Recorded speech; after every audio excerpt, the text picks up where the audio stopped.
What is your work at Action Aid in India? Yeah, I head the Action Aid India communications team. We are a team of 5 people, and classically for a country like India, communication work entails taking part in campaigns, doing a lot of stories, making films, kind of bringing out the stories which are from the ground and connecting it to the media, to the policymakers, just to kind of capture how we work, and more importantly give a voice to poor people in India and their struggles and their demands. So kind of mix of everything. You could call it largely an extension of journalism in a good way, where we don't have an editor. Are you a journalist? Yes, I worked for almost 6 years as a journalist, and I worked with news agencies, I worked with a magazine, and it was at some point of time then that I felt that as a journalist you are expected to find news stories every day practically, and there are some stories which stay in your heart and you want to go back to them. That is something I was not being able to do as a journalist, and working with Action Aid and before that with other NGOs as a communications person allowed me that length of time to go deeper into issues, stay with them and see the changes. So yeah. In which places works Action Aid in India, and what they do? Okay, we practically work across India. It's a very big country, so Action Aid India is a big organization. It's one of the biggest Action Aid in the world in terms of size, in terms of number of people it goes out to. And we work in 24 states in India, reaching out to about 8 million people, which is quite a big number. But if I were to prioritize on what specifically we work on with communities which are poorest of the poor, which is we have a thing called caste system which defines poverty in India. So most of the social groups which were part of the lower, or in hierarchy, the lower communities, Dalits, tribals, other backward communities, they are the poorest in India even now today. And the irony of India is that you have India developing one of the, it's an emerging economy, 8% GDP, one of the fastest growing after China and a couple of other countries. But the reality is that it's only 100 individuals, 100 people who own 60% of our GDP, 40 to 60% of our GDP.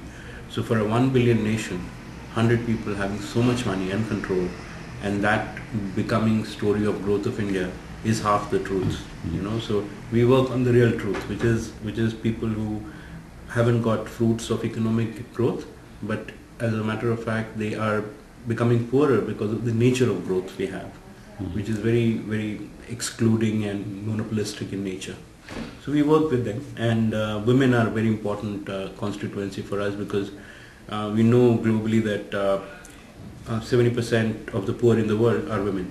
And that is exactly the case with India, that women are face of poverty in that country, and any development effort cannot succeed if it is not focused on women. So Action in India works with poorest, but through the women as a core constituency, whether it is their demand for land, which is a very, very significant campaign of ours in India. We believe that if woman owns land and becomes a cultivator, it in a single act kind of breaks the barrier of not just the gender relation and patriarchy, but also of caste, but also of feudalism, but also of economic control. So that's one important area we work on. And then there are other campaigns which are more towards getting policies implemented strongly.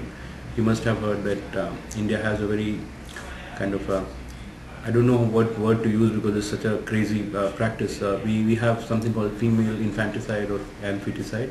The right word for it is sex selective abortion.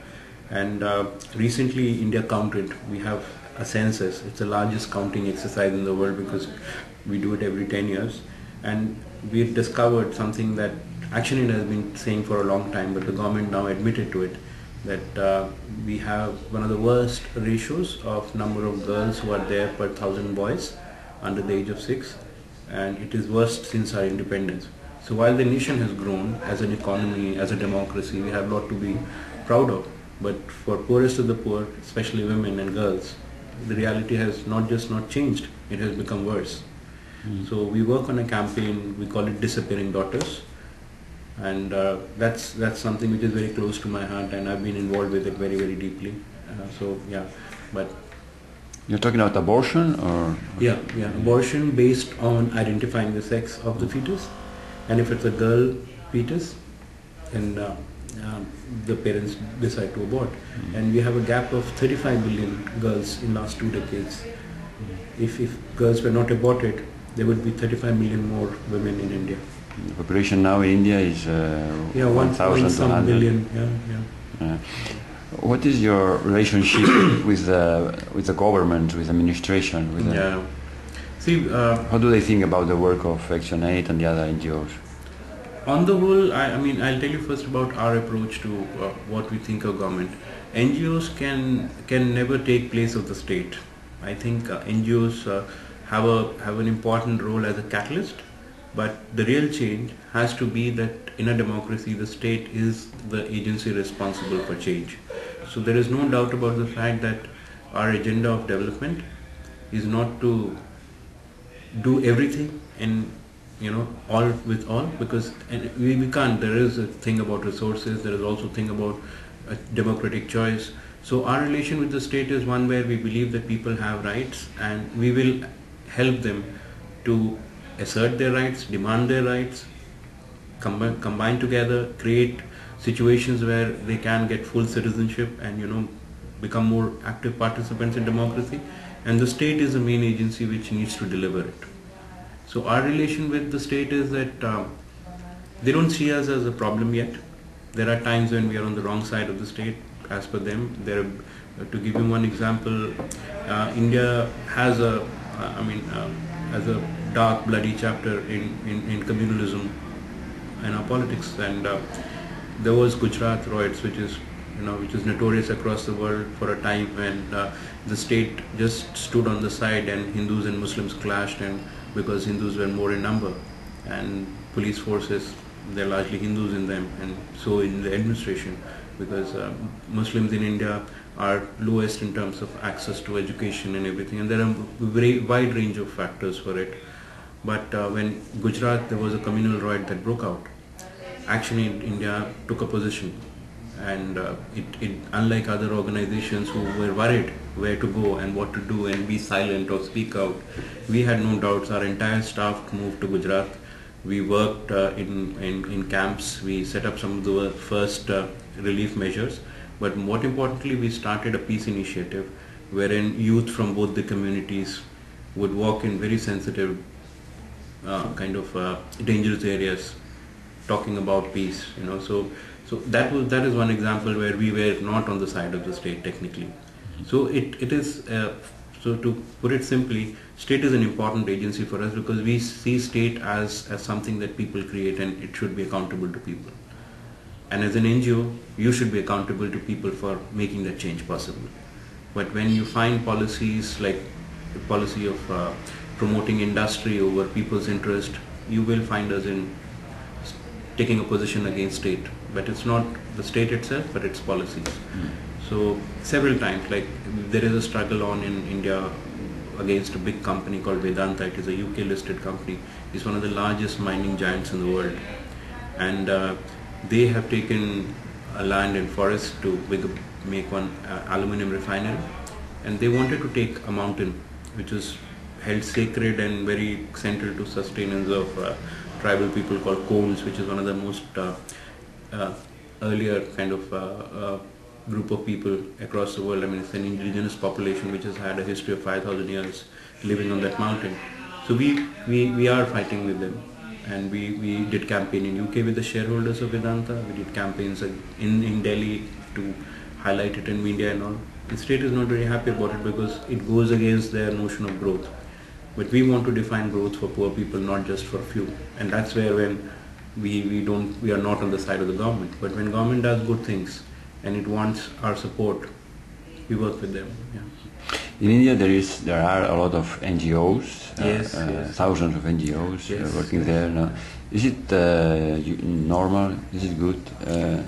Yeah, We sometimes say in our work that the world will go well when NGOs will be not needed. Yes, you're right. But at this time it seems that in India they still need a lot of NGOs. Yeah. In fact, recently there was a kind of a count of how many NGOs there are in India. I think they are in millions, and big, small, and others. And yes, you're right. I mean, ideally, an NGO should be aiming at phasing out. It should reach to a level of change that the community can take it forward, and you're not needed there. Action Aid India works on a model where we support partnerships and organization for a 10-year period, and that is the time we give ourselves to build an entire community, and we don't stay beyond that. So we have a very clear trajectory or clear path or a map of how we would want to withdraw. It would be at a stage where it's not that, because we don't put in direct resources, like we don't hand out monies to the community. We call it rights-based work, where resources are not cash or handouts. Resources are capacity, resources are building infrastructure, resources are building schools, getting teachers and all that. So it's not really cash bit. So we are slightly different from most of the NGOs in India. So our phase-out policy is very clear, and I totally agree to you that if society reached a level where people became so conscientized that they can demand their own things and go on to it. But on the other question of are these needed, would we be better without these? A lot of people from left politics would say NGOs are an invention of capitalism, like a safety valve, so that people don't go over the edge and there is a complete social collapse. But so that's one extreme of looking at it. But the other way of looking at it is that even I've been in Barcelona, and I've interacted with media a lot, with corporation people, and my sense is that even in a place like here, where there are good levels of education and it's a vibrant, very cosmopolitan place, there is need for groups of people to keep expressing and expanding space for democracy, especially on gender issues, on issues of immigration and all that. So NGOs, what they work on will keep changing, but I think they are an important part of democratic world, because if they were not there, then a lot many times it will be left to the political parties to decide and divide on agendas. And ideally, a civil society space is good for democracy, but civil society should not become the only thing which causes developmental initiatives. They need to make the state do it. They need to make people connected with the state. So on that point, yes, there are organizations. There are lots of them in India. Some of them are very charity oriented. They feel that getting the next meal for a poor person is the only thing that they want to do. Some of them hand out goods. Some of them hand out medical aid. But India actually has largest number of hungry people in the world. It also has largest number of malnutrition children in the world. So we are a big developmental puzzle, as you would call it. It's like a riddle, unsolved thing, and it's a big question for the rest of the world also, because the form of development which increases stock markets, which increases GDPs, may not translate into this trickle down thing that we all believe in, that if you allow market and capitalism to grow really big, there will come a time that everybody will have some or the other kind of resource, but that's not happening. Yeah. So what's happening in India has a huge relevance for civil society, for democracy at large, and also in terms of learnings in other parts of the world. I think the economic crisis really has been a kind of a landmark in that discussion, because the understanding of who is poor, what is rich, and what is growth and what is lack of growth, and how strong that growth is. All these questions have come out in open, and India managed very well throughout the economic crisis, including NGOs who get funding from outside, simply because we still haven't been fully integrated into the market. So a lot of us were saying this is good that our economic liberalization hasn't reached to a level where everything is privatized, because what survived and what saved our economy from collapse, especially the banking sector, was that some of the biggest institutions in the country are run by the state, and it's not that the state is very happy with running them. It's because unions, civil society wouldn't let this get sold or deregulated completely. And in India, we see that there is very rich people. Yeah. And at the same time, we see that the slums and something, these things, no? Yeah. This is changing for good, or this is going worse? The statistic shows that it's not changing. It's just, as I told you, the rich are getting richer. The middle class is getting pushed because of the state services being privatized into poverty. The poor people who depended on forests, rivers, agriculture, coast for their survival, because these things are getting privatized, they're being pushed towards poverty. So the gap is widening. And not only is the gap widening, the economic model has no answer for it. But we, as our political parties, are not even discussing it really. That what could be the solution of ending this massive divide between rich and poor, the massive divide between cities and villages, and you see that our inability to question this or look for better models which are more inclusive is resulting in some kind of social tension in the country, because we have a massive problem which Government of India says is the topmost internal security threat to democracy, of armed left-wing groups which are called Maoists in India or Naxalites in India, and they are concentrated in areas where there are forests, there are tribals, there are mineral resources. So if you were to take map of India and put it over each of them, the places which have the poorest people in the world, poorest people in India, the tribals, the communities and others, and also the places which have the largest number of resources, it will overlap. So the next level of fight for development, the way it is going on in India, would be centered in these areas, and people are reacting, people are responding. We have a huge challenge of trying to find a way to make democracy work in a situation where people are taking up arms. So it has to reach a level in next decade or two where we start questioning our growth model and more people became part of that, because if it is not, then there is a problem looking at us. Yeah. We have something like that here, not at the same level, no?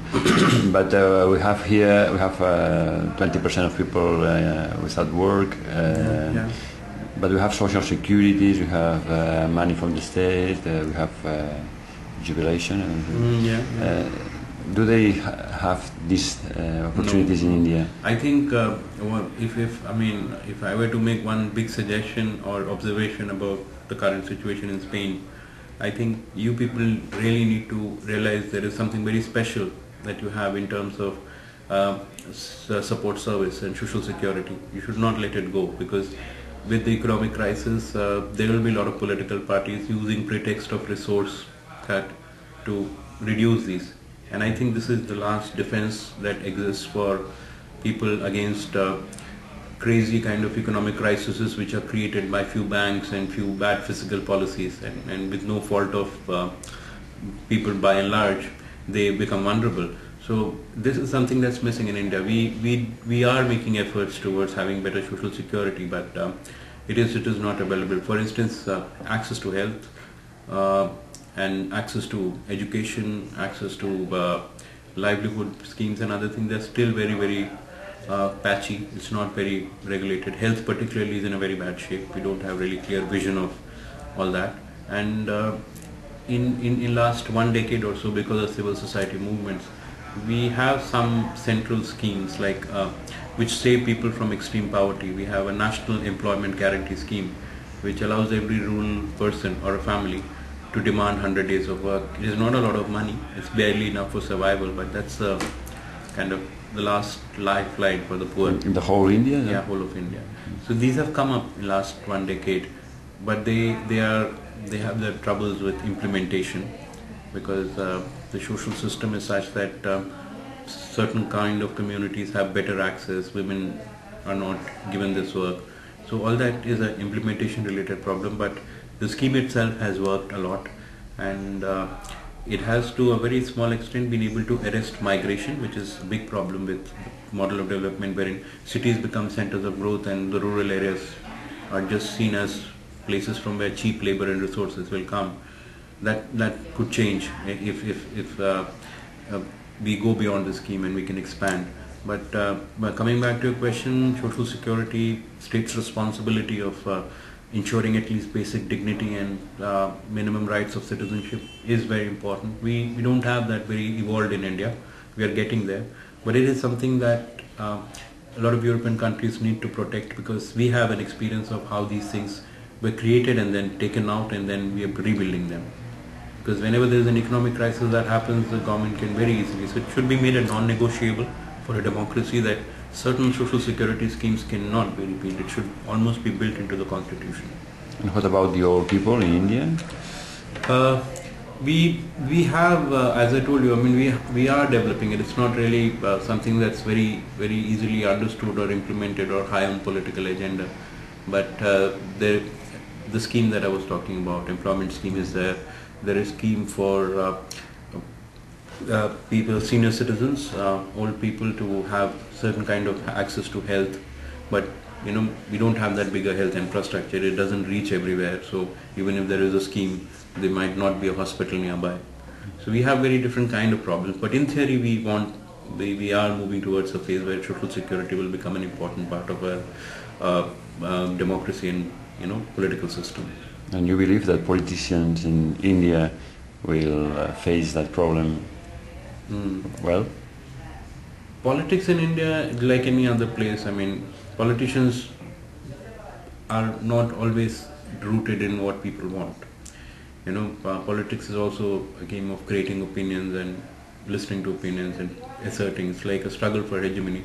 So we have a multi-party system, a very vibrant system, and largely the parties which are there, the bigger parties, for them demands of poor people are not really something that they accept or recognize in the city. They know about them, but most of the time they're contesting elections on very little differences. So by and large there is an agreement that they want to pursue economic liberalization. They want to follow the market economy. They want to continue following the current model of industrialization. So for there, the bigger question they have agreement on. The little things that they differ on could be dependent on what is the nature of their political party. In India, we went through a process of reservation where regional parties and identity-based parties came up. There is a Dalit party, which represents the Dalits, but it also has others in it, but largely that. Similarly, there are other parties which represents other communities, and so it's a wide spectrum. But on the whole, on the top line, they all agree on the same model of economic growth. They all have similar problems of not listening or not highlighting problems of the majority of the poor, and they also have a big problem of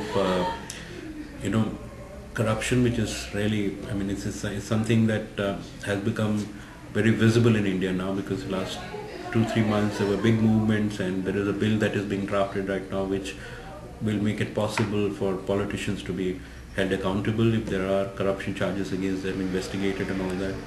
So it's just almost similar to other places, really. The politicians are the same, really. Just ending. You're working on an NGO,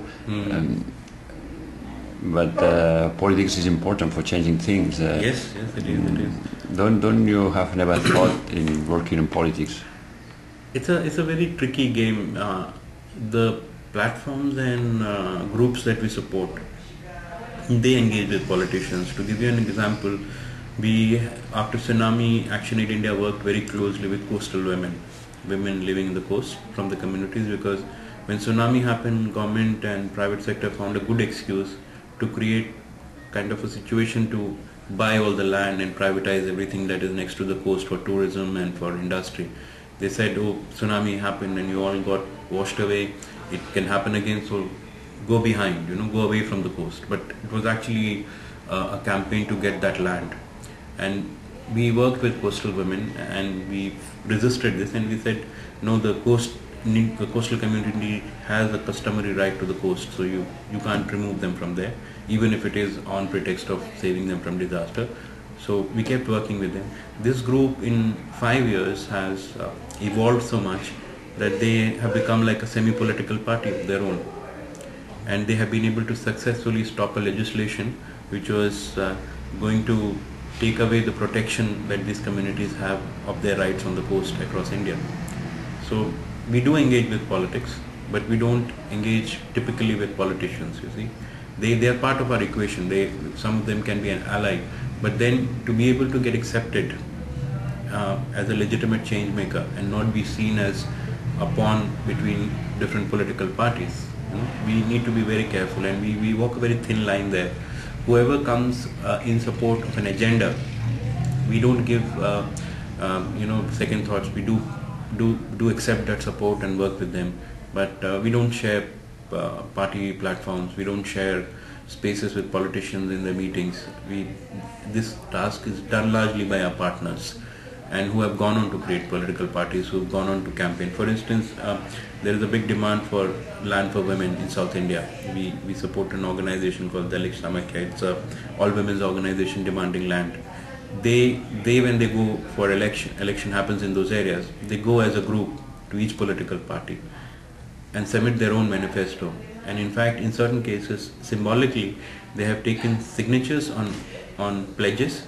If a political party candidate says that I will implement land reform in this area, so they give that person a piece of paper which says that I such and such commit to giving you land if I am chosen to power, and they get a signature. But symbolically. Yeah. So we do work with politicians, we do work with political parties, we work in election systems, but we don't become part of one political party. That balance has to be maintained. Otherwise, what happens is that your work can suffer, because we would like to be seen as agents of change and not agents of political party level change only. For us, this is the deeper issue. And as I told you, we know that our political system currently, by and large, is not representing the mass. It's not representing the question of the poor. It is at best representing the question of the rich and successful industrialists and businesses and private capital. And you asked me at the beginning how I feel. How do you feel about the future in India? I'm very positive. I'll tell you why. Because living in cities, can I share an anecdote, a small story? It's quite exciting actually. Recently in Delhi, I was invited to a big conference on climate change, and it was a big AC room with a lot of people in it, lots of lights, projection systems and all, really high-end stuff. And they had invited few women from the village who looked very different. You could make out that they've been to the city for the first time. And they come from a place in the hills of Himalaya called Uttarakhand, and they are agriculturists. So while everybody was debating the international treaties and science and technology of climate change, when they got an opportunity to speak, the first thing that woman said is that I don't believe that you people will ever be able to understand what climate change is. And I feel positive for a simple reason that more and more poor people have started finding democracy as a legitimate tool to demand. They're questioning not just the fact that they are not getting access to growth, they're questioning the model of growth itself. There are voices in India which are saying that we need to think of another future. We need to think of a future where it's not few people or fewer kinds of systems that are there. It has to be like a multiple fusion of various kinds, and you see this day in and out. And living in cities, our notion of change is very mega scale. We look at everything in terms of size, but in a small village, getting a water facility, getting a blackboard in a school, getting new books, a computer connection, an internet, things like that we take for granted is a revolution in a small village in India. So when you go and work with them, you realize there is a lot of hope for future, because it is not how much and how big, but how fundamentally it is related to people's life that will make the difference. So I feel very positive. And whenever because I work from a city which is one of the fastest growing cities in the world, really, and there are two different worlds that I live every day. When I'm in Delhi working on issues of poverty, it's a very different world, but when I travel to villages just 40-50 kilometers away from Delhi, 100 kilometers from Delhi, you see a different world. So I am hopeful. Whenever I need hope, I go to the village and I see big changes are happening there. And when I mean big changes, it's about significance of those changes.